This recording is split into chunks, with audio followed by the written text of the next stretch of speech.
অভাবের তাড়নায় ছোট্ট ছেলে আলী রাস্তায় রাস্তায় চিপস বিক্রি করে সংসার চালায়, কিন্তু বেশ কয়েকদিন ধরেই তার বিক্রি একদমই হচ্ছে না।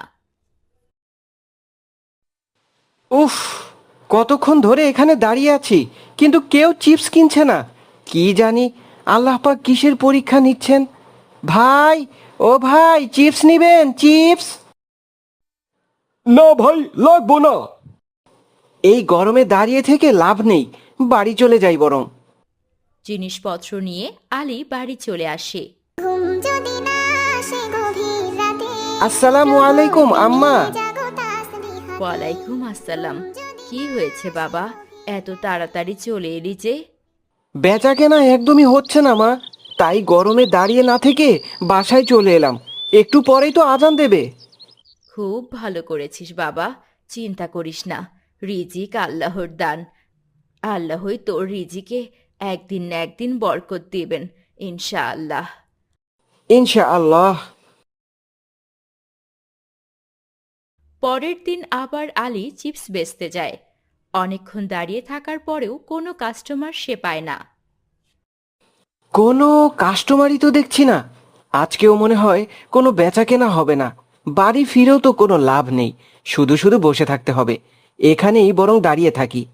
আম্মু, আম্মু, আমি চিপস খাবো, আমাকে চিপস কিনে দাও। এই শুনছো, তোমার মেয়ে নাকি চিপস খাবে।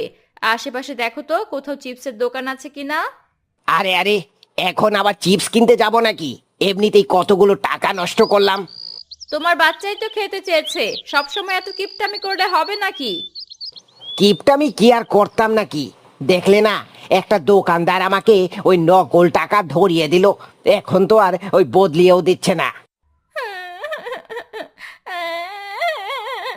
আমি চিপস খাবো, আমাকে চিপস কিনে দাও। আচ্ছা, দাঁড়াও, দেখছি কি করা যায়। ওই তো ওইদিকে একটা বাচ্চা ছেলে চিপস বিক্রি করছে, ওখানেই চলো। লোকগুলো চিপস কেনার জন্য আলীর কাছে যায়। ওরা যখন আলীর কাছে পৌঁছায় তখন মসজিদে আজান দিয়ে দেয়। এই ছেলে, ওই কয়েকটা চিপস দাও তো।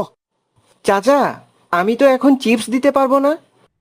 দোকান দিয়েছো আবার চিপস দিতে পারবে না? তাহলে এখানে দাঁড়িয়েছো কেন? বিক্রি করার জন্যই তো এখানে আছি, কিন্তু মসজিদে আজান দিয়ে দিয়েছে, আমি এখন নামাজে যাব। আরে, তোমার নামাজ পড়া পর্যন্ত কি আমরা এখানে অপেক্ষা করব নাকি?